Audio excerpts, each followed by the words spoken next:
Inauguration Day, January 20th. Watch it with us. Ben Shapiro, Matt Walsh, Michael Knowles, Andrew Klavan, and Jeremy Boring. Live from D.C., Donald Trump's historic second term officially begins. Coverage starts at 8:30 a.m. Eastern. Watch live on Daily Wire Plus. Well, folks, a lot is going on. Senator Marco Rubio, who is the nominee for Secretary of State, he is having his hearing today. Pam Bondi, the Attorney General nominee, she's having her hearing today. But the big story of the day is what Pete Hegseth did as Secretary of Defense nominee in front of a Senate committee yesterday during his Senate hearing. We'll get to all that in a moment. First, remember, history is happening. You can watch it live with us here at the Daily Wire. We will be live in Washington, D.C. for Donald Trump's inauguration as the 47th President of the United States. Do not miss a second of it. Plus, celebrate with 47% off your Daily Wire Plus annual membership. Join us at dailywire.com/subscribe using code 47. So, Democrats thought that they were going to be able to get Pete Hegseth in the crosshairs, and then they were going to be able to do serious damage to Pete Hegseth and to Republicans for having nominated Pete Hegseth. Boy, were they wrong. The Wall Street Journal writes, during a Senate hearing, Hegseth pledged to restore the U.S. military's warrior culture, declaring his service as a National Guard junior officer in Iraq, Afghanistan, and the U.S. military prison at Gitmo would bring a needed refocus to a Pentagon he claimed was concerned more with diversity and equity than lethality and readiness. And Hegseth was great. Yes, like not just good, great, iconically great yesterday in front of the Senate Armed Services Committee. Democrat after Democrat lined up to attack him, particularly on his personal life, and Hegseth weathered it like a champ. He came back at them where they said particularly stupid things, and he said some things that need to be said. This is a very different Secretary of Defense nominee. Not only is he a person who actually served in the infantry, not only is he a person who's quite bright, obviously he has degrees from both Harvard and Princeton, but Hegseth also has the perspective of the guy on the ground who actually has to do the fighting. He is not a political general who is elevated through the ranks for being able to get along with his superiors. That's not who Pete Hegseth is. He's an outsider who's being brought in to shake things up. Because guess what? The Department of Defense needs a good shaking up.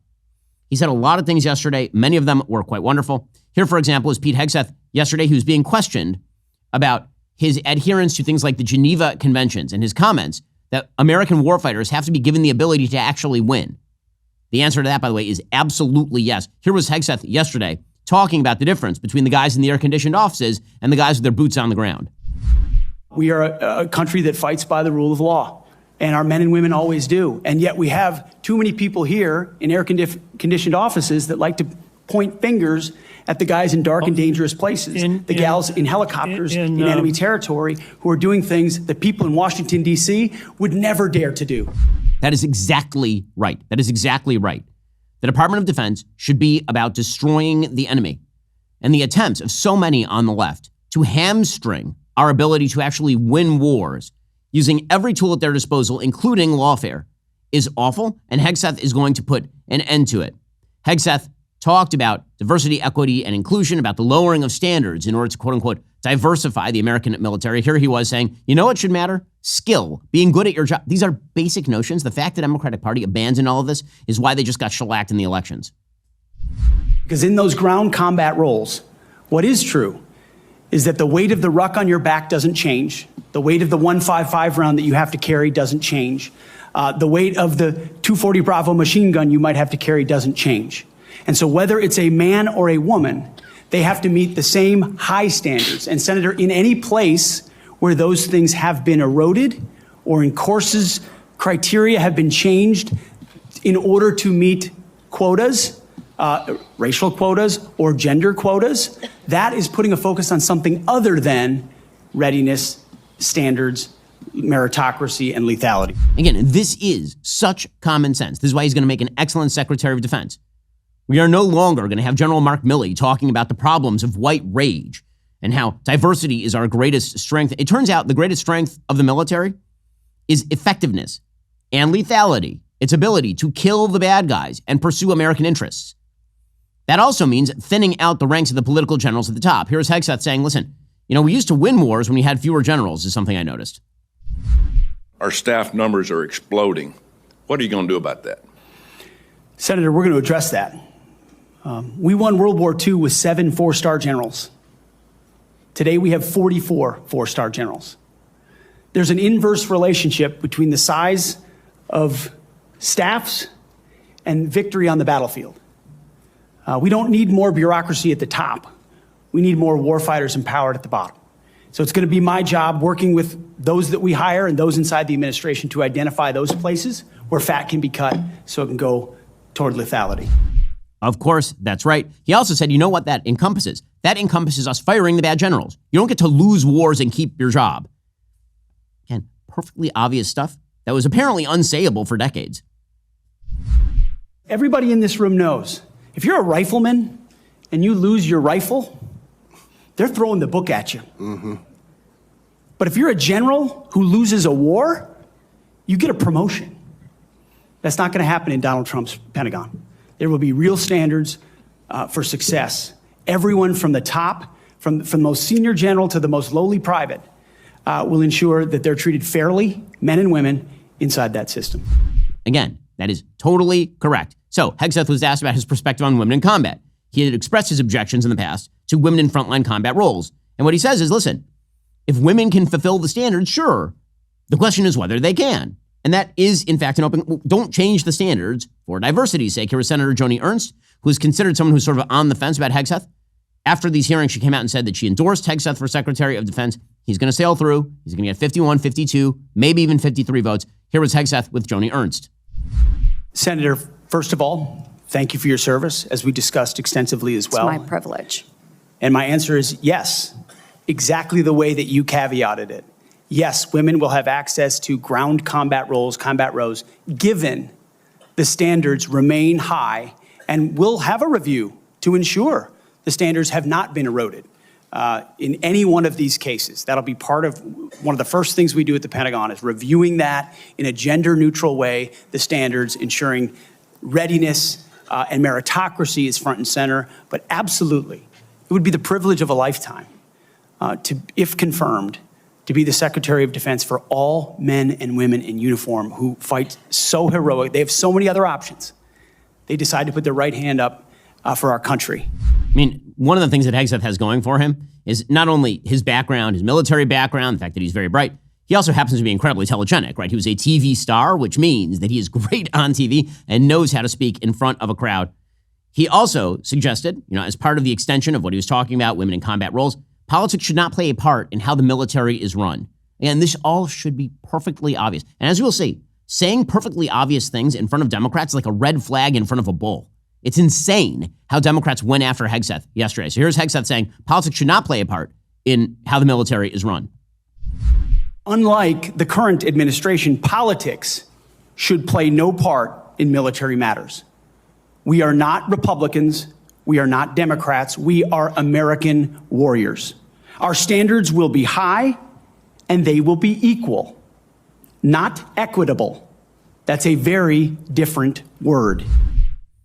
Again, this is all great. This is all great. And then he was asked about foreign policy, and Hegseth said, my policy with regard to, for example, the Middle East is Israel should kill every member of Hamas. This seems like a very good policy to me. I have a generalized policy that Western powers should kill as many terrorists as humanly possible. This is my generalized military and foreign policy. Here's Senator Tom Cotton asking Hegseth about this. Do you consider yourself a Christian Zionist? Senator, I am a Christian, and I robustly support the state of Israel and its existential defense, and the way America comes alongside them is their great ally. Thank you. Because another protester, and I think this one was a member of Code Pink, which, by the way, is a Chinese communist front group these days, said that you support Israel's war in Gaza. I support Israel's existential war in Gaza. I assume, like me and President Trump, you support that war as well, don't you? Senator, I do. I support Israel destroying and killing every last member of Hamas. Again, that is exactly right. A little bit later on in the show, we're actually going to sit down with the chief technology officer of Palantir, which is one of the new defense firms, not one of the kind of old dinosaurs, that is trying to think differently about how defense policy should be done. I want to get into the specifics of what needs to happen at the DOD. Well, Joe Biden is handing off to Pete Hegseth and team an uncertain world with an uncertain economic landscape. Smart investors are paying attention to the signs. With increased tariffs reshaping our trade relationships and sweeping changes to taxes and regulations, one investment vehicle stands the test of time: gold. That's why I'm excited to tell you about a groundbreaking resource from my trusted partner, Birch Gold Group. They've just released the ultimate guide for gold in the Trump era, featuring an exclusive foreword by Donald Trump Jr. The numbers don't lie. Our national debt keeps climbing, and with it, the interest payment that burdens our economy. In these challenging times, gold is still your hedge against a weakened dollar, and Birch Gold is still the company I trust to help you convert an existing IRA or 401k into a tax-sheltered IRA in gold. Text BEN to 989898 for your free copy of the ultimate guide for gold in the Trump era. There's no obligation, only information. With an A+ rating from the Better Business Bureau, countless 5-star reviews, thousands of happy customers, you too can trust Birch Gold. Text my name Ben to the number 989898 today. Again, text my name Ben to the number 989898. My friends over at Birch Gold will help you out. Ask all of your questions and then think about diversifying just a little bit in precious metals with my friends over at Birch Gold. Also, I used to think restless nights were just part of life, tossing and turning and waking up with a sore back. I figured that's just how sleep was. And then I discovered Helix Sleep, and it is a game changer. What makes Helix different is they don't just sell you some sort of random mattress. You don't go to a store and lie down on the mattress for 5 seconds, and then you're sleeping on a lumpy mattress for the next 10 years. They actually match you with the perfect one for your body and sleep style. Whether you're a side sleeper, back sleeper, or somewhere in between, they've got you covered. And trust me, when you find the right match, you'll wonder how you ever slept on anything else. If you've got the right mattress, it means that everybody's sleeping soundly, which means that you're not waking up your spouse in the middle of the night by tossing and turning. It means temperature regulation. It means that you don't have a bad back in the morning. Right now is actually the perfect time to upgrade your sleep because Helix is offering an incredible deal. Go to helixsleep.com/Ben. Get 20% off site-wide plus 2 free dream pillows with any mattress purchase. That's helixsleep.com/Ben for 20% off site-wide plus 2 free dream pillows with any mattress purchase. helixsleep.com/Ben. Go check them out. helixsleep.com/Ben. Okay, so as we will see, Democrats lost their minds over all of this. They could not believe that Pete Hegseth was the nominee. So Senator Gary Peters of Michigan, he ripped into Hegseth saying, "You are unqualified." Now, again, all the Democrat qualifications in the world, they don't seem to matter. Because for Democrats, the qualification is not how you will actually run the Defense Department or whether your ideology on defense is correct. It's apparently whether you ran a big business beforehand or whether you spent 30 years climbing the ranks of the military by kissing enough ass. These are apparently the things that make you qualified to run the Department of Defense, as opposed to what you are going to do. Of course. So here is Senator Gary Peters getting very miffed, incredibly miffed, that Pete Hegseth is going to be Secretary of Defense. Do you think that the way to raise the minimum standards of the people who serve us is to lower the standards for the Secretary of Defense? That we have someone who has never managed an organization more than 100 people is going to come in and manage this incredibly important organization and do it with a professionalism and has no experience that they can tell us that they have actually done that? I have real problems with that. Wow. I mean, well, if he hasn't run a giant organization, then how can he possibly run the Department of Defense? Well, maybe by making it a smaller organization might be one answer. And then you have Senator Jack Reed, who dropped the laugh-out-loud funny line that we are a more lethal military thanks to diversity. I'm sorry, I don't see the correlation. It doesn't seem to me that if you were just recruiting a military from scratch, your first question would be, how many Black, Hispanic, Jewish, and Asian people are there in this military? That shouldn't be your first line of demarcation in terms of an effective fighting force. But according to Jack Reed, this is the thing that makes the American military deadly, is that we have more minority lesbians or something. Here is this asinine senator from Rhode Island. Our military is more diverse than it has ever been, but more importantly, it is more lethal than it has ever been. This is not a coincidence. Mr. Hegseth, I hope you will explain why you believe such diversity is making the military weak and how you propose to undo that without undermining military leadership and harming readiness, recruitment, and retention. Harming recruitment. We can't recruit or retain anyone right now. Everybody who's showing up to the office is too fat. It's really a massive problem. They have massive recruitment shortages. And Jack Reed's like, well, I mean, what are we going to do if we don't have enough overweight transgender people in the military? How are we going to solve our recruitment crisis without those people? Well, maybe the answer to solving the recruitment crisis is making it appear to be badass to be in the military. Every single member of the military I've ever met, and I've met many, many, many members of the military, they all joined up because they thought that it was an awesome thing to do. They all joined up because they wanted to be part of the defense of the country. And yes, because the vast majority of people who join the military are men. And there is a masculine energy to the military. This is just the way it works. Restoring that is not a bad thing. It's a very good thing. But, the Democratic objections continued. Senator Elise Slotkin of Michigan, she suggested that Hegseth is going to follow illegal orders given by President Trump. And Hegseth just wasn't even buying the premise.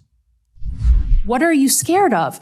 Did he do the right thing by apologizing? I'm not scared of anything, Senator. Then say yes or no. You can say no. The laws and the Constitution in any particular Donald scenario. Trump asked for the active duty 82nd Airborne to be deployed during that same time. Secretary Esper has written that he convinced him against that decision. If Donald Trump asked you to use the 82nd Airborne in law enforcement roles in Washington, D.C., would you also convince him otherwise? I'm not going to get ahead of conversations I would have with the president. However, there are laws and processes inside our Constitution that would be followed. Again, that is the basic answer. How's he supposed to evaluate whether something's legal or not before the situation arises? But Mazie Hirono, who's legitimately the stupidest person in the Senate. I mean, Mazie Hirono, the senator from Hawaii, who is a full-scale moron. I mean, this lady, if she's got a triple-digit IQ, I would be absolutely astonished. So she suggested that Hegseth was going to shoot protesters. And there's a reason they couldn't lay a glove on Hegseth yesterday. In June of 2020, then President Trump directed former Secretary of Defense Mark Esper to shoot protesters in the legs in downtown D.C., an order Secretary Esper refused to comply with. Would you carry out such an order from President Trump?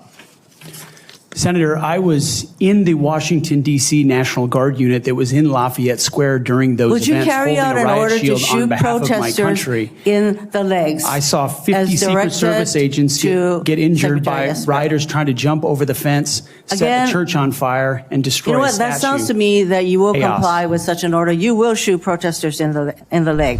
You will shoot protesters. What is she talking about? He says he's going to abide by the law, and then she refuses to hear his answer. But this is the way they work. Mazie Hirono, by the way, then decided to go even further. She said, will you resign if you drink on the job? And this is all based on these anonymous smears that Hegseth is a heavy drinker, despite the fact that everybody at Fox has said that that is not true, despite the fact that pretty much all of his former colleagues say that's not true. Here is Hirono claiming that Hegseth is a sloppy drunk. You recently promised some of my Republican colleagues that you stopped drinking and won't drink if confirmed, correct? Absolutely. Will you resign as Secretary of Defense if you drink on the job, which is a 24/7 position? I've made this commitment on behalf of the men and women I'm serving. Will you resign as Secretary of Defense I've made this commitment on behalf of the men and women I'm serving. I'm not because it's the most important deployment of my life. I'm not hearing an answer to my question, so I'm going to move on. He literally answered the question. I don't even know what she's talking about.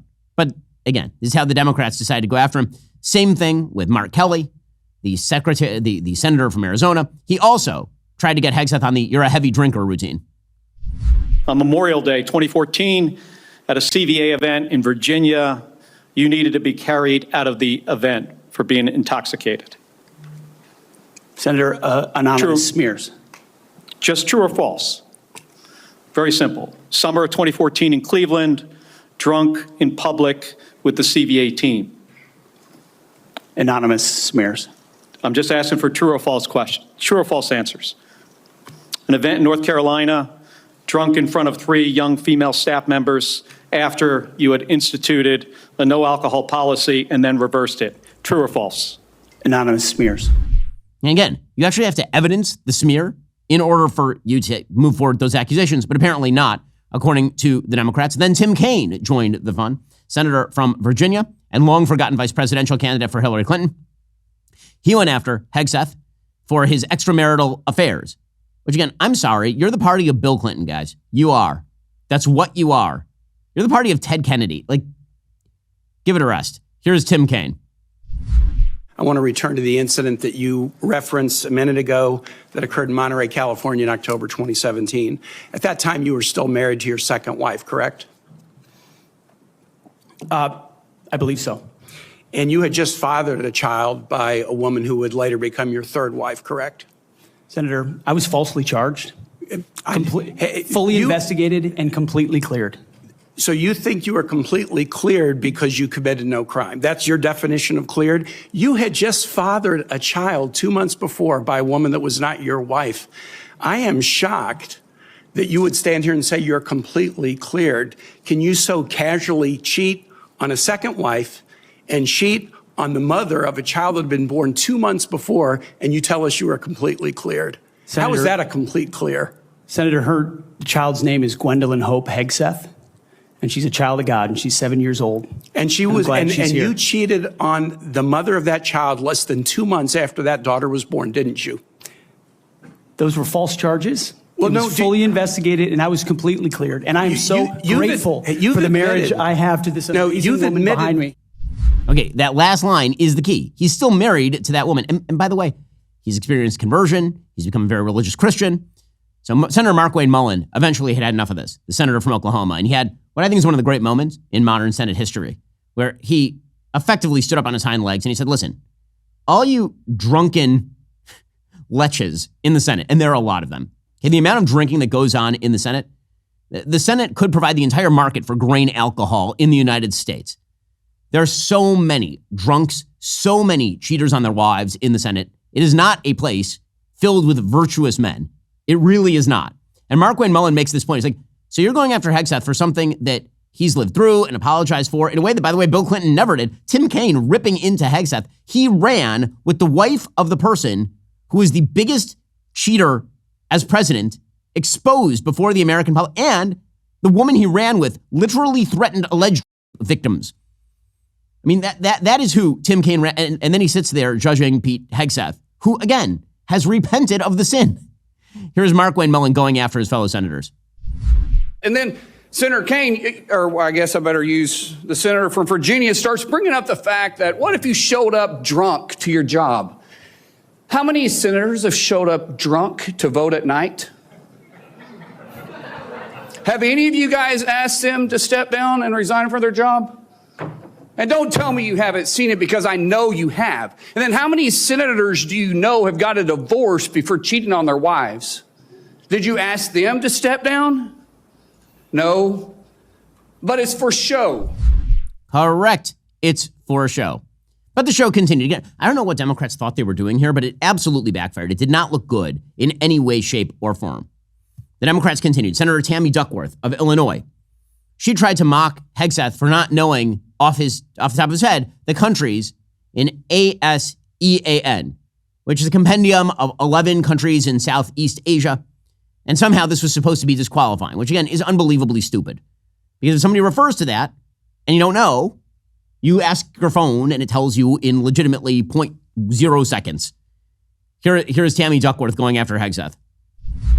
How many nations are in ASEAN, by the way?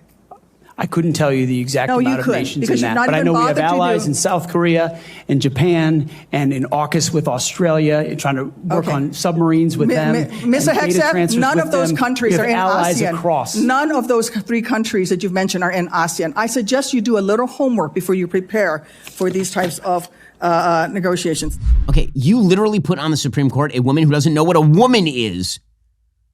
I think we all know what a woman is. It might take a few of us, like a quick check of the internet to figure out which countries are in ASEAN. But that's the disqualifier? That one is the disqualifier? Well, in this year, Pete Hegseth is going to become Secretary of Defense, but you've got goals for the new year as well, not just for your body, but for your financial well-being too. Here's something important to consider. Your financial health is directly connected to protecting your identity. That's where LifeLock comes in, providing the protection you need in today's digital world. Your personal information exists in countless places beyond your control. Unfortunately, it only takes one security breach, whether it's your mistake or someone else's, to make you vulnerable to identity theft and financial loss. LifeLock works around the clock, monitoring hundreds of millions of data points every second to alert you to threats you might miss, giving you peace of mind while you focus on what matters most. If identity theft occurs, LifeLock's U.S.-based restoration specialists will work tirelessly to resolve the issue, backed by the comprehensive $1 million protection package. They're so confident in their service, they guarantee complete restoration or your money back. This level of protection is essential in today's world where identity theft continues to rise. Don't risk facing drained accounts or fraudulent loans that could damage your financial future. Make identity protection part of your New Year's goals with LifeLock. Visit LifeLock.com/Ben. Save up to 40% your first year. That's 40% off at LifeLock.com/Ben. That's 40% off at LifeLock.com/Ben. Terms apply. Also, even if you think it's a bit overhyped. AI is suddenly everywhere, from self-driving cars to molecular medicine to business efficiency. If it's not in your industry yet, it is coming and fast. But AI needs a lot of speed and computing power. So how do you compete without costs spiraling out of control? Time to upgrade to the next generation of the cloud, Oracle Cloud Infrastructure, or OCI. OCI is blazing fast and secure platform for your infrastructure database, application development, plus all your AI and machine learning workloads. OCI costs 50% less for compute and 80% less for networking. So you are saving tons of money. Thousands of businesses have already upgraded to OCI, including Vodafone, Thomson Reuters, and Suno AI. Right now, Oracle is offering to cut your current cloud bill in half if you move on over to OCI. For new U.S. customers with minimum financial commitment, offer ends March 31st. See if your company qualifies for this special offer at oracle.com/Shapiro. Again, that's oracle.com/Shapiro. Even if your company isn't using AI right now, they soon will be. That's the way the world works. Head on over to oracle.com/Shapiro and see what they can do for you. Well, the Democrats were particularly mad about Hegseth's comments previously on women in the military. Kirsten Gillibrand, who's the long-forgotten senator from New York. At one point, she ran for president of the United States. I know, you forgot about that too. Time has not treated Kirsten Gillibrand particularly well. And here she was absolutely melting down on Pete Hegseth yesterday. So women you have denigrated. You have also denigrated members of the LGBTQ community. Did you know that when Don't Ask, Don't Tell was in place, we lost so many crucial personnel, over 1,000 in mission critical areas. We lost 10% of all our foreign language speakers because of a political policy. You said in your statement, you don't want politics in the DOD. Everything you've said in these public statements is politics. I don't want women. I don't want moms. What's wrong with a mom, by the way? Once you have babies, you therefore are no longer able to be lethal. I mean, you're basically saying women after they have children can't ever serve in the military in a combat role. It's a silly thing to say. It's a silly thing to say beneath the position that you are aspiring to. To denigrate LGBTQ service members is a mistake. If you are a sharpshooter, you're as lethal regardless of what your gender identity is, regardless of who you love. So please know this to be a true statement. Wow. Do you feel it in the heart? You don't? Because it's stupid? Yeah, that would be Kirsten Gillibrand, the useless senator from New York. But don't worry, there are more useless senators. Jean Shaheen, she continued along these lines, grilling Hegseth on women in the military. Mr. Hegseth, do you know what percentage of our military is comprised of women? I believe it's 18 to 20%, Senator. It's almost 18%. And in fact, DOD's 2023 demographic report indicated that there are more women serving now, and there are fewer separations. So they make up a critical part of our military. Wouldn't you agree? Yes, ma'am. Women in our military, as I have said publicly, have and continue to make amazing contributions across all aspects of our battlefield. Well, you also write in your book, The War on Warriors, with the chapter, The Deadly Obsession with Women Warriors, that, quote, not only are women comparatively less effective than men in combat roles, but they are more likely to be objectified by the enemy and their own nation in the moral realms of war. Mr. Hegseth, should we take it to believe that you believe that the two women on this committee who have served honorably and with distinction made our military less effective and less capable? I'm incredibly grateful for the two women who've served our military in uniform. Okay, but the whole point he's making is if you lower the standards to get more women into the military, it makes it weaker. Which, of course, is not true. Probably the senator who humiliated herself the worst here was Elizabeth Warren, or Chief Elizabeth, as we like to call her. She asked Pete Hegseth about his status as a general, which didn't go amazing since he's not one. Will you put your money where your mouth is and agree that when you leave this job, you will not work for the defense industry for 10 years? Senator, it's not even a question I've thought about because it's not one. You can think about it right now.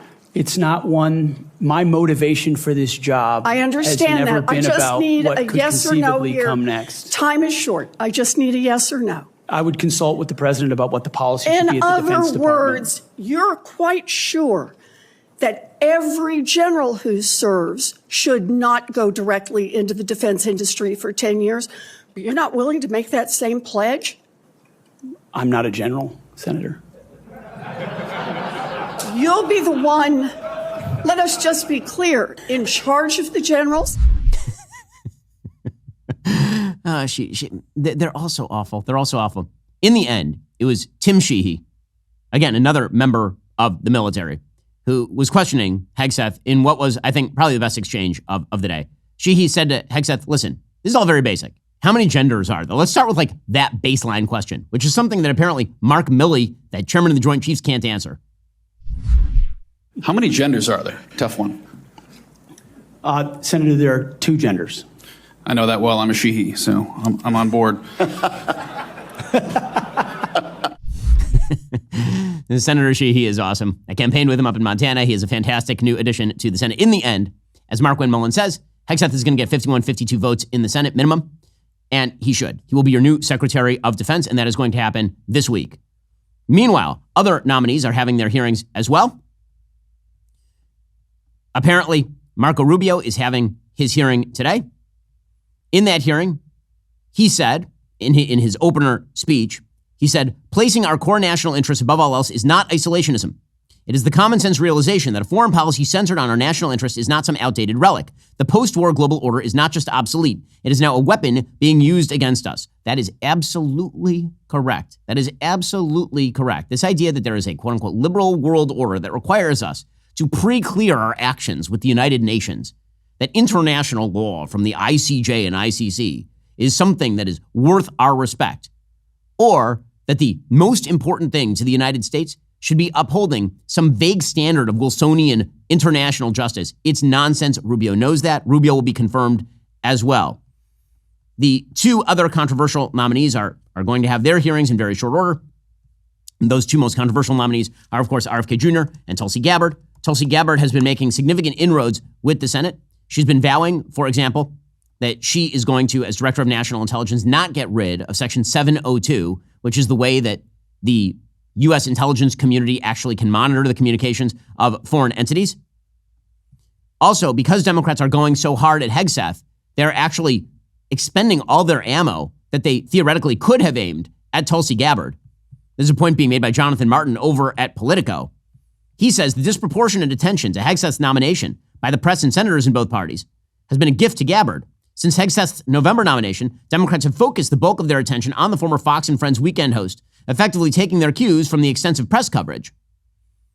However, they have not actually turned their fire to Tulsi Gabbard at this point. Meanwhile, RFK Jr., the Trump team is working to sort of smooth off the rough edges of the RFK Jr. nomination. According to the Wall Street Journal, 2 vaccine skeptics who'd been advising RFK Jr. have been sidelined by the Trump transition officials. Advisor Stephanie Spear and lawyer Aaron Siri had asked prospective administration hires about their beliefs around vaccines, even if they were interviewing for posts that had little to do with immunizations. The questions were different from those asked in separate meetings with President Trump's staff, according to some of the people. Trump's team asked about topics traditionally important to conservatives, like the size of government and deregulation. Siri is no longer advising the presidential transition. Spear was passed over for the post of chief of staff in favor of a veteran of the first Trump administration. And again, one of the reasons for that is because RFK Jr.'s opposition to vaccines is not relegated to his opposition to, for example, the mRNA vaccines, treatment of COVID, and all the rest of that, which again has become highly controversial and the data of which was skewed when it was first released. It extends to many other vaccines. He's made statements in the past that broad writ apply to lots of vaccines. And so one of the things that the Trump team is attempting to do in getting RFK Jr.'s nomination shepherded through Congress is ensure that he doesn't have people around him who can be characterized as totally anti-vax in general, which again is a smart move by Team Trump. Well, meanwhile, the House of Representatives is already getting active. Yesterday, they passed a ban on men who say they are women from participating in women's sports. The bill passed 218 to 206. All Republicans present voted yes. Only two Democrats voted yes. And Democrats cannot shake the woke. They cannot. It is amazing. Okay, this is a death knell for Democratic electoral prospects. Their continued maintenance of the idea that boys can be girls, girls can be boys, and men should compete against women while pretending to be women is a horrifyingly bad political decision.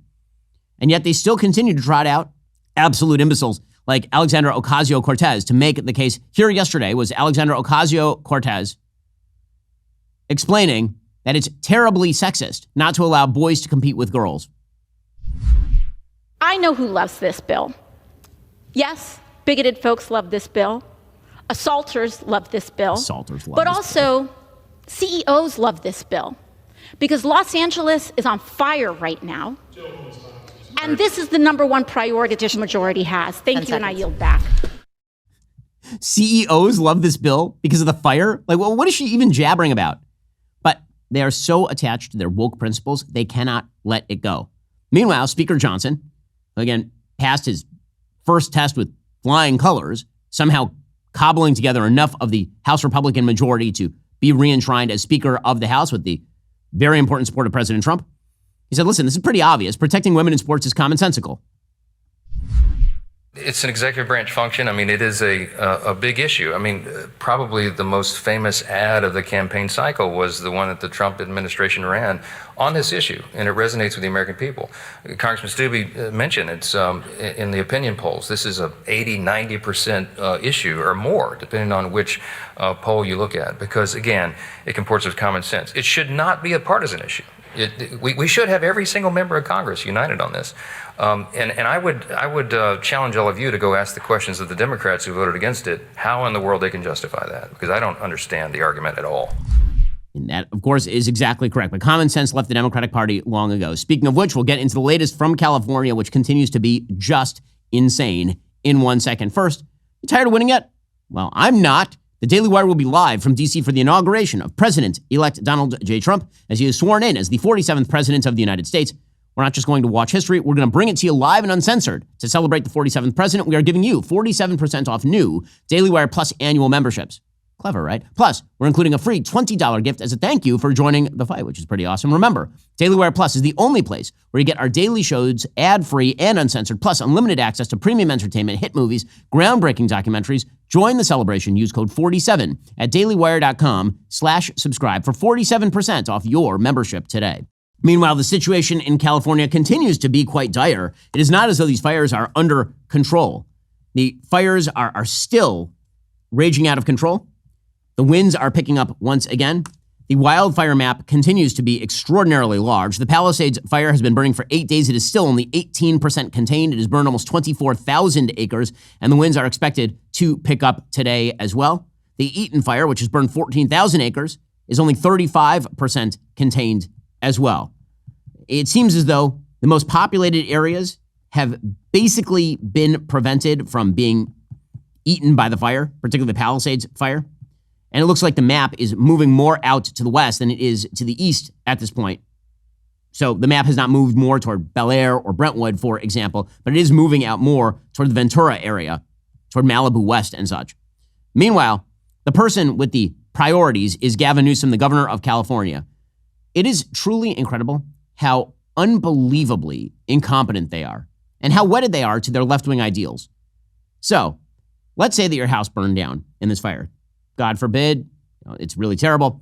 Let's say that your house burned down in the fire and you're left with the charred remnants of your old family home in an area that's not going to be livable for a while, because after a wildfire hits an urban area, after it burns down a bunch of homes, it's not as though the rebuilding takes place immediately. There's toxic waste there. There's serious problems in these areas. And let's say a developer comes to you and says, listen, you didn't have fire insurance because the state of California made it nearly impossible for you to buy affordable fire insurance. It's going to be a long time till you see a check. I'll give you $2 million today for your property. According to Gavin Newsom, that developer is a leech, cruel, and must be stopped. That sort of free market activity, that can't be allowed.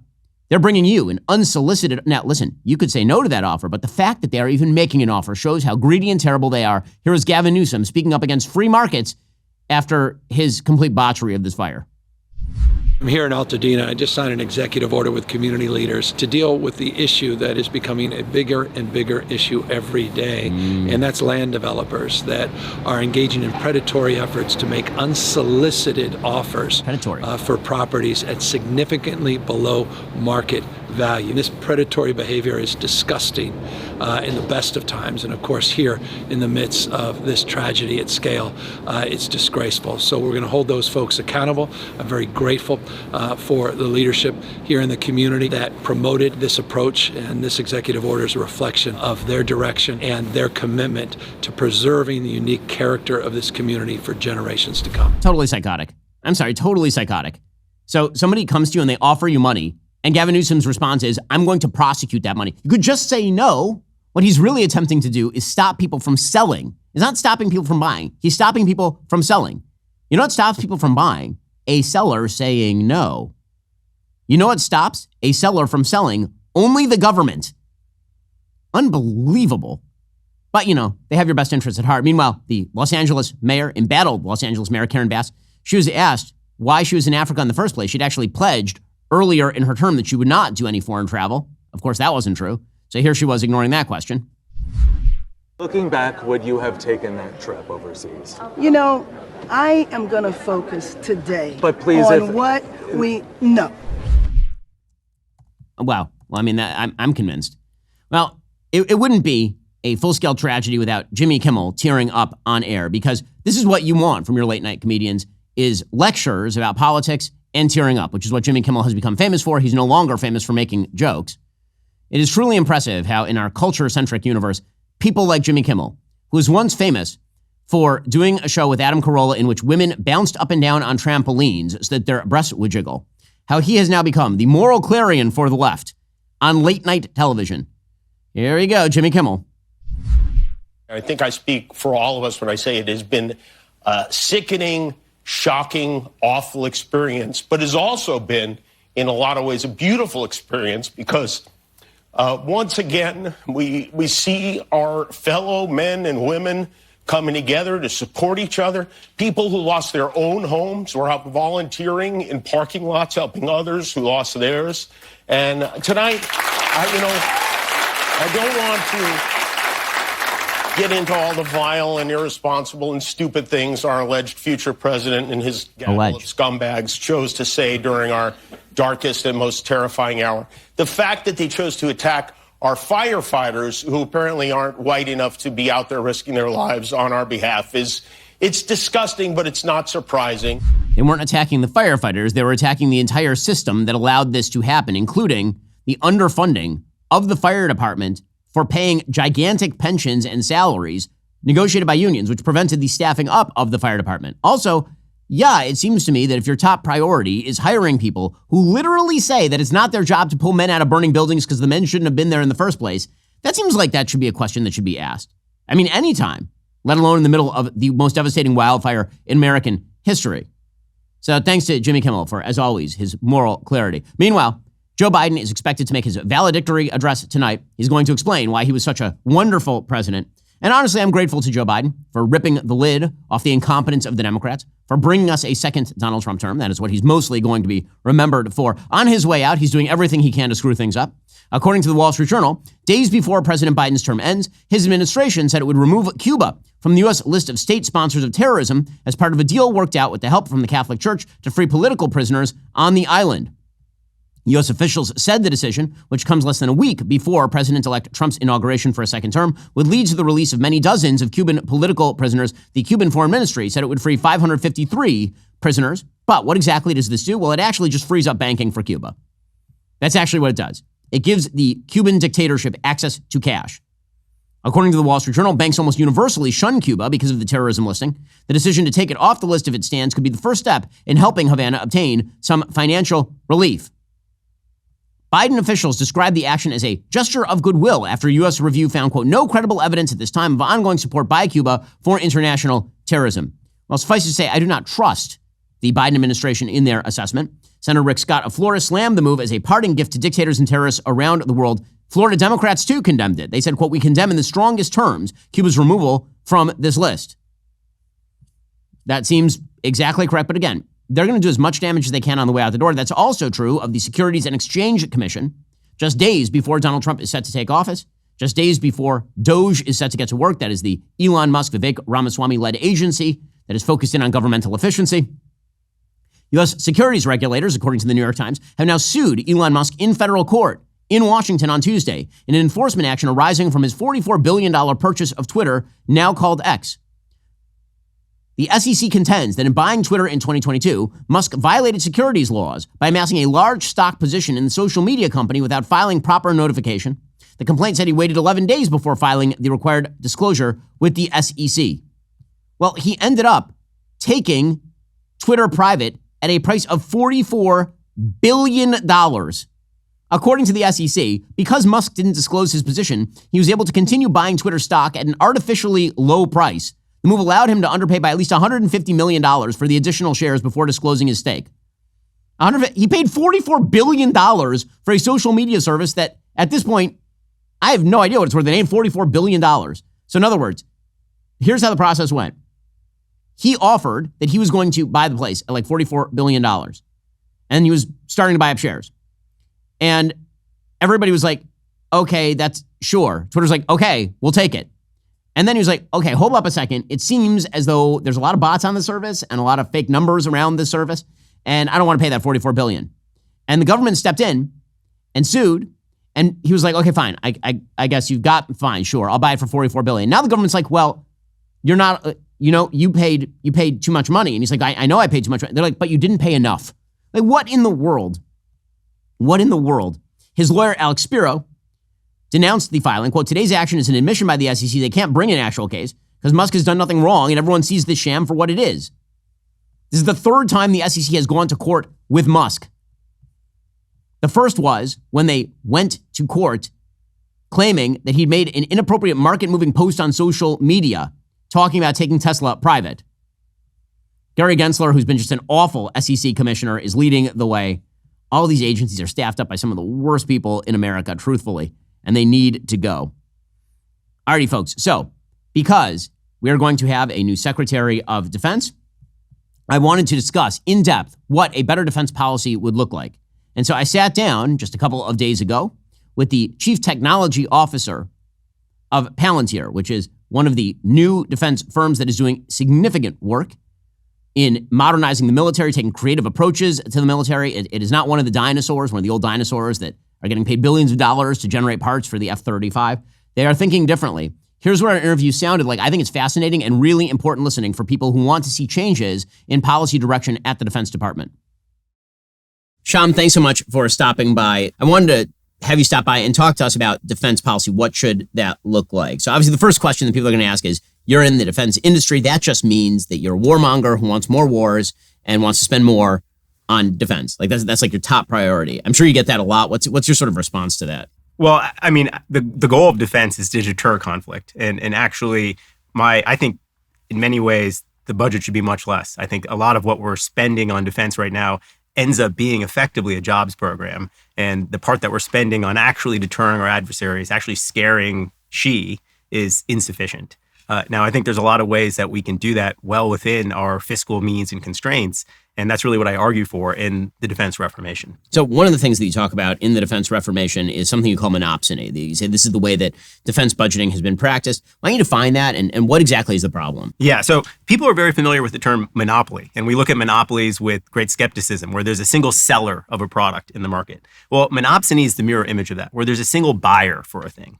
And as free market patriots in America, we believe in the value of the free market. So when you have a monopsony, when you have a single buyer, when there's only one person who's interested in buying an aircraft carrier, you lose all of the benefit of the free market, all the benefit of a million individual voices trying to decide what a good product is and the signal that comes from that. So the monopsonist accrues a lot of power in deciding what it is that they should have, and it deprives power from the entrepreneurs, from the engineers, the innovators on what they could do to solve your problems. And so this dynamic that kind of leans into the fetishization of control of no, I'm telling you this is what the plane needs to do. That's how you end up with programs like the F-35, where that project was conceived of in the mid 90s. And we are just now really getting to the point where we're fielding it 30 plus years later. So how do you solve that problem? Because obviously the United States is in fact the single buyer of these technologies. How do you solve for that? Yeah, that's right. So I think monopsony is the root of what ails us, but you do your best to approximate free market forces. And this is not some pie in the sky fantasy. If we look at when we used to do projects where they really worked, like how did we build the intercontinental ballistic missile back in the 50s and 60s? Well, we actually had all the services competing against each other. The Army, the Navy, the Air Force. There was no monopoly. There was no one who's saying well, this is obviously the Air Force. Today we think about it as the Minuteman. That's who won, but that was not a foregone conclusion. When you think about submarine-launched ballistic missiles, Admiral Rayburn actually had 4 competing programs within the Navy to produce those things. The challenge that we have with that is really an aesthetic challenge, where we look at it today with almost a Soviet aesthetic, where we say, that sounds duplicative, that sounds wasteful. Shouldn't we just have one effort where we put all of our energy and resources behind it, and we lose out on the magic, the American magic of competition? And the idea that actually there are lots of competing ideas and we're all going to do better because there are 4 competing programs instead of a single unitary effort where there's no innovation, there's no incentive to actually disrupt yourself in order to win. I mean, that's really fascinating because it's so counterintuitive. The way that most people tend to think of bureaucracy is, well, as the bureaucracy multiplies, then you get more confusion and more cost and more waste. And what you're suggesting is actually when you have a monopoly of demand inside, say, the Defense Department, it's one guy deciding, here's the things I want, that's when you get the most waste. I think that's right, because there's just no check and balance, right? Like, how do you know this zombie program, is it a zombie program or is it the definitive program that's going to deliver deterrence or not? And so you need some of that pressure. And I think one of the great advantages that we really have, if you think about how the department is structured, is we have what we call the combatant commands, right? So we have these 13 different places, like the Indo-Pacific as one example, or CENTCOM, where the geographic combatant commanders, they actually fight the war. And to use it in business parlance, they're responsible for responding to real-world demand.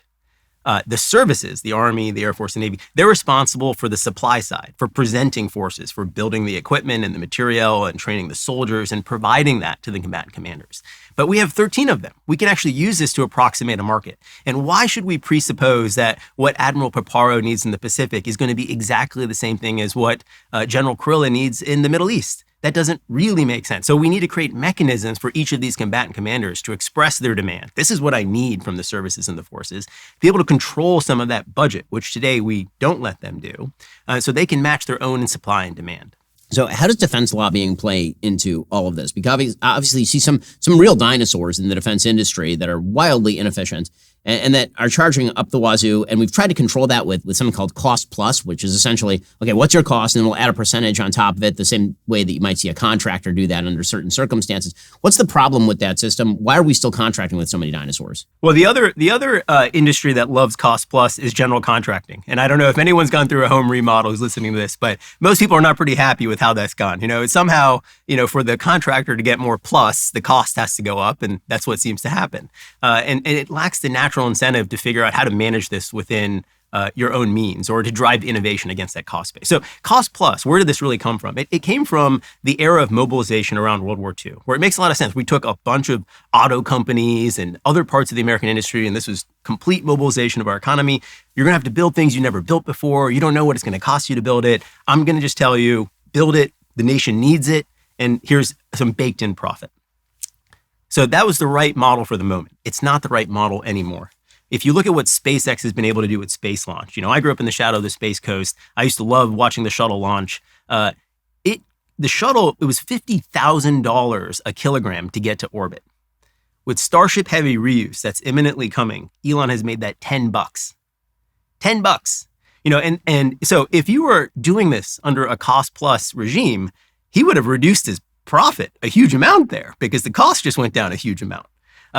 That doesn't make sense. Elon should be rewarded for the massive innovation that means that our nation has the most assured access to space, and that is both delivering untold national security and prosperity for us, right? And I think a big part of what mobilized Elon to do that is not national security, it's getting to Mars. He needs that price performance in order to get to Mars, and the whole of the nation benefits. So I think the cost plus locks you into basically very linear outcomes that don't allow you to have transformational defense capabilities at all. And what we really want to move to is a world that has powered all of America's prosperity, which is an entrepreneur, founder-driven innovation economy where people actually invest their own capital. America's capital markets are the deepest and richest in the world. Let's invest American capital, build things, and show them to the department and let the department decide if they want to buy it or not. And they can buy it as a commercial product.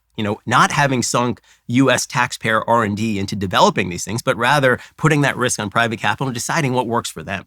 So one of the things that you've talked about is the fact that there were so many companies that were providing for defense years and years and years ago, and now it's basically been whittled down to kind of the specialist companies because all the other companies used to be dual-use companies. They used to actually have a bunch of products that went into sort of the regular market and that everyday people were able to use. And this is probably the most important point, which is and dual use and I'd say dual purpose. So we forget that the industrial base, we call it today the defense industrial base, but the industrial base that won World War II and the early Cold War was an American industrial base. Chrysler built cars and missiles. Ford built satellites until 1990. General Mills, the cereal company, made torpedoes and artillery. So the entire structure of the U.S. economy, we were all invested as corporations in both national security and prosperity.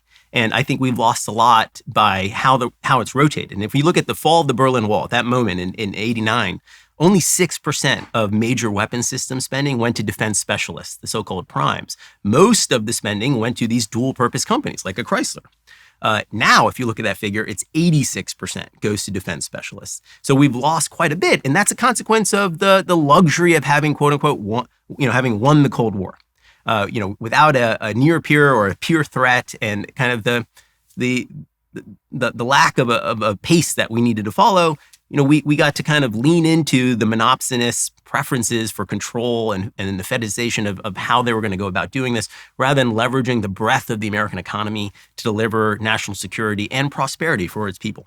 So when we look at the big problems facing America, obviously lack of innovation, cost problems, supply chain problems as well. What is the solution to many of the supply chain problems? I mean, we're getting resources for our military from many countries that actually are our geopolitical opponents. Yeah, I think reindustrializing the nation is it's a complete clarion call. If you look at the amount of weapons that we have on hand to fight China, it's roughly, war games put it at 8 days. It should be closer to 800 days. And I think one of the things that we lost as a consequence of winning the Cold War, we got confused that the stockpile was going to be the deterrent. It's not the stockpile. It's the ability to make the stockpile. So if it takes you 8 years to make a Patriot battery or 2 years to make a long-range anti-ship missile, and you're only making them in quantities of tens or hundreds, that's not going to provide deterrence. And I think Ukraine was a painful lesson to that, regardless of how you feel about our support for Ukraine. If you realize that they went through 10 years of our production in 10 weeks of fighting, you realize you have a problem. And we have grossly under-resourced the lines of production, and exercising those lines of production. We have this fantasy that it'll be just like World War II, where we just, quote unquote, flip a switch and, we can just go back to making these things. But that's not even what happened in World War II. We started, it took 18 months to mobilize it, 12 months to build factories, 6 months to retool them. And so there's a certain sort of seriousness that we need to have to this if we want to deter conflict here. Okay, so let's say that you were called by the Secretary of Defense and he says, Shyam, lay out for me exactly the 10 steps, the 5 steps I need to take first. What are like the big key things that the Defense Department needs to do going forward immediately? Well, I think there are probably like 4 or 5 priority areas, including counter-UAS, the things that right now we have real issues with, how our level of deterrence and overmatch against the threat is not high enough. And those areas is where we need to have more multiple competing programs and efforts, less unitary efforts. And we need to bring the breadth of the American industrial base. You could ask yourself the question, counterfactually, how bad would the world have to be before you wanted to bring Tesla into munitions productions using DPA authorities? Because it's not true that we're not good at making things in this country. It's just that the ability to do that in a modern way is asymmetrically distributed. SpaceX makes so much of what they do vertically integrated internally, and they do it at a price that is eye-watering. Tesla, it's really a software-defined production line. How they do it and how they version it, it's quite exquisite. So, and then you have all these founders now who have grown up in the school of Elon, who are building their own companies in El Segundo, who are bringing modern manufacturing techniques back to America. I think we need to invest in that and harness that. Now, I think a lot of this has been hollowed out through the kind of MBAification of how we run our companies here. We've traded real engineering for financial engineering. When I interact with, 50% of what we do is actually commercial, working, building Airbuses and Chryslers and, hundreds of thousands of users on the factory floor using the software. When I interact with these companies, their understanding of their supply chain is very shallow. They kind of treat it as a black box where I have these suppliers, I buy these things. They don't know how to make those things. They don't understand how far down it goes. That couldn't be any more different than how Elon and SpaceX view the world and the deep control. So I think the future of American manufacturing looks much more like that, getting to a place where we, David's slingshot, so to speak, now is both software defined and we're competing differently than China. So unfortunately, at the dawn of World War II, we were the best at mass production.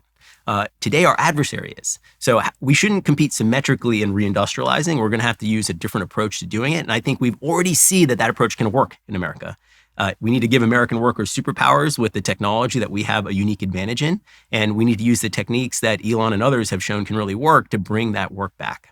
So there's going to be obviously a lot of systemic resistance to this sort of stuff inside DOD. The new Secretary of Defense is going to face down people who have been in these jobs for decades. I mean, this is true throughout all of the agencies, but it's particularly true at DOD, which, of course, we're spending trillions of dollars on every year. What exactly needs to happen in terms of staffing? Because, we can have these ideas, but it's the implementation that's really going to matter. Well, I think that the person is the program is what I like to say. We call it the Apollo program, but maybe more accurately, we should call it Gene Kranz's program. Is the F-16 the F-16 or is it John Boyd's plane? We have the nuclear Navy because Admiral Rickover worked on it for 30 years and he had to be protected by Congress. Like today, having an admiral in place for 30 years, we couldn't even imagine that. And these Edward Hall built the Minuteman, Kelly Johnson built 41 airframes in his career. He built the U-2 in 13 months.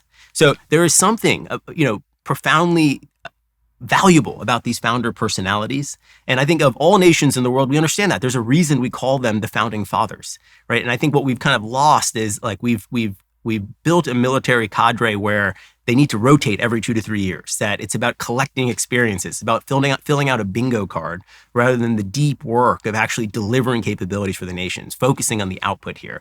So I think by recognizing that first, and then putting the right people in place for the duration that's required against the capabilities we need, that's a precondition. And the second one is let's not grant monopolies on these efforts. We're going to have multiple players in the field, multiple competing efforts that enable us to focus on winning. We can't be so focused on the inputs on like, is this efficient? Is it not? It's very hard. Innovation is messy and chaotic. And the reason we have this weird sclerotic system is because every time something went wrong in this messy and authentically chaotic process, we try to come up with a rule to make it less messy and less chaotic. And what you're really doing is if you're chopping off all of the tail of bad outcomes, you can't do that without chopping off all the tail of good outcomes. So it locks you into this really mediocrity. So when you look at sort of the weapon systems, from a layman's perspective, when I think of military equipment, I'm thinking of aircraft carriers, I'm thinking of F-35s. How much of that is a waste? I mean, what are the things that we should be looking at as the American public, the sort of technologies of the future, in your opinion? Obviously, people have talked about drones, people are talking about automation. Where do you think the future lies? I think the future requires both of these. So I think there's almost like a false choice presented in, is it going to be all unmanned autonomous systems, or are we committed to the big legacy platforms? The question is, what is the force employment concept? How are we going to use these things to drive effects on the battlefield that deter our adversaries from creating problems in the world? I think we need a lot more experimentation on that. Right now, this stuff has been pretty siloed. And what we see with the Ukrainians, I think one of the lessons there is really how fast you can go when you have the right sort of effort. So one of the conclusions people have that I think might be slightly wrong is like, isn't it amazing that even though they didn't have a navy, they were able to sink half the Black Sea fleet, the Russian Black Sea fleet? I think, no. It's because they didn't have a navy, right? They were not constrained by the legacy platforms and ideas here. So they could come up with entirely new force employment constructs. So that may seem like in a contradiction, but what I'm really saying is you need these platforms, but maybe the folks who are in charge of using these platforms today are going to be the slowest to develop the new force employment constructs. And that's where you could you can think of this as a thought exercise as opposed to literal, but maybe you need a Navy 2. And Navy 2 is entirely focused on unmanned approaches to delivering this, and we figure out how to bring these things together here. So when you look at the Trump administration, you look forward to the next 4 years, the orientation has changed. Obviously, this is an administration that is stacked with people who are from the outside of many of these agencies. It's creative and it's innovative and it's interesting. What are your kind of hopes for what the administration looks like over the course of the next 4 years? A real focus on winning. I think there's been too much of a focus on process. How did these things happen? My core critique is like everyone, including the Russians and the Chinese, have given up on communism except for Cuba and the DOD. Somehow the DOD uses 5-year plans. It's like essentially centrally planned or at worst centrally unplanned process. It takes 2 years to program for money for a new start. Can you imagine going to an American commercial company? You have the greatest mousetrap in the world and they say, oh, this is amazing. I can't wait to go get the money to start experimenting with this 2 years from now. And certainly our adversaries don't have those constraints. So we need, and those are self-imposed. That's not the physics of the universe. That is how we are choosing to organize ourselves to go slow. And so why? Why can't that take 2 weeks or at most 2 months? And so I think a lot of these problems are actually, problems of will and can be solved with folks who are very focused on winning and what does winning really look like. And when I look at our past, we had all of that. So like I know with great certainty that we can do this again once we realize that we've kind of accumulated all these barnacles. The barnacles are bigger than the ship at this point. People love criticizing David Packard, a Silicon Valley technologist co-founder. He founded HP. He served as a deputy secretary of defense. So he came up with I think they call it the 5000 series, rules on acquisition. Today, that's a 2,000-page document. When he wrote it, it was 7 pages. So people love criticizing his, sclerotic, bureaucratic contribution, but it wasn't that when he did it. We made it that. And I think, what can we cut back in terms of regulations? How can we enable our warfighters to have the room to experiment they deserve? One of the things that always breaks my heart, you hear senior general officers, they talk about something like this shibboleth. It's like we really need the oversight because we've proven that we're not very good at spending the U.S. taxpayers' money, and I don't think that's true. When you're doing things that are this hard and this innovative, there's going to be some part of it that doesn't work. Maybe 1 out of 10 Silicon Valley companies end up working. Why should we think the success rate is going to be wildly different than that? And if we kind of pretend that 10 out of 10 of these things need to work, you're just going to get people who lie about it, who, effectively the incentives are all wrong. And so these people have signed up to die for the nation. We need to put a little bit of trust in them and give them some discretion. And yeah, not all of it's going to work, but you know what doesn't work? 2,000-page documents to tell you how to run these programs. So when you look at sort of the threats that are facing the United States right now, the sclerotic DoD procurement process, when you look at the kind of systems that are sort of legacy systems that we keep pouring billions of dollars into those systems, what are your sort of top threats that you see facing the country that we need to handle in short order? Well, the biggest opportunity that we have, maybe to flip it a little bit, is like we have lots of individual exquisite systems. We need to be able to bring these things together to actually drive deterrence here. So how do these platforms work together from sensor to shooter? And how do you do that across all of the domains and theaters and do it at the speed of the machine as opposed to the speed of the human? When you look at the kill chain, the term of art from going from sensor to shooter, finding the enemy to applying effects to them, what are all those stages today that are actually pretty manual, pretty mandrolic, not as effective? As a term of like doctrinally to the military, a strike that happens inside of 72 hours is considered dynamic. So the expectation is that you're going to have 3 days to plan these sorts of things or more. And that's not realistic on the modern battlefield, right? Like everything's going to be dynamic is the reality. So if everything's going to be dynamic, how are we investing in the AI-enabled technologies to do that? The reason I think that's actually also really important is it plays to our American unique advantage here. We tend to, as a nation, underestimate how good we are at software. There's a yawning gap between number 1 and number 2. And the reason, because if software was just about IQ, it would be evenly distributed. There's smart people everywhere in the world. But think about the fact that there are 0 Indian or Chinese enterprise software companies that are competitive on the world stage.